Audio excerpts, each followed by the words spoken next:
Since this morning, I was intently listening to the former president.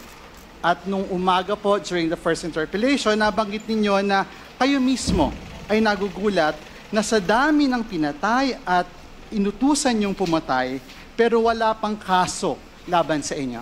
Bakit po kaya ganon, Mr. Former President? Ewan ko, sir. Ikaw lang makasagot niyan.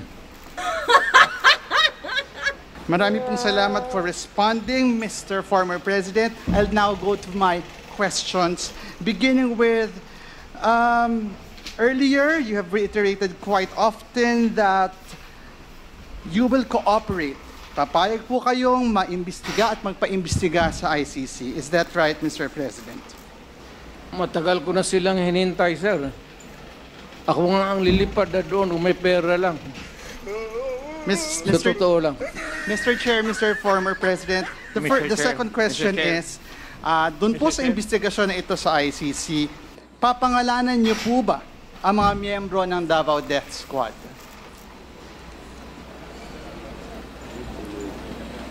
Former President, yes? Ako yun, sir. Yes. Your response? Can you turn the mic on, please? Sorry. Thank you. DDS. Sila lang man nagawa ng Davao Death Squad. DDS means Davao Development System. That's the correct term. You are abusing the phrase to the detriment of my city. Wala na tuloy pumupunta doon.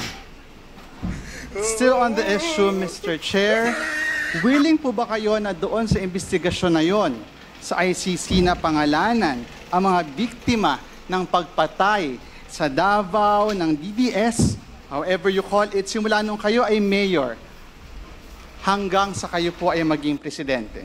Hindi ako gumagawa ng listahan, sir, kung sino ang namatay. You have to go to the register of what's it? Civil registrar. At sa, maybe sa police. Huwag ho sa akin, hindi ako bookkeeper ng para sa namatay ng mga tao. Next question, Mr. Chair, Mr. Former President, willing po ba kayo na doon sa investigation na yon magsalita tungkol sa paggamit nyo sa PNP bilang inyong death squad through the reward system? Yes, I will answer questions about DDS, but I have never said that I am willing to admit the existence of DDS to kill people. In that investigation, Mr. Chair, Mr. Former President of the ICC, willing po ba kayong banggitin kung sino-sino ang nasa drug war at a drug war watch list ng Malacanang at ng police? Magalit pa ako, sir, kung hindi nila gamitin. Totoo lang. I would be totally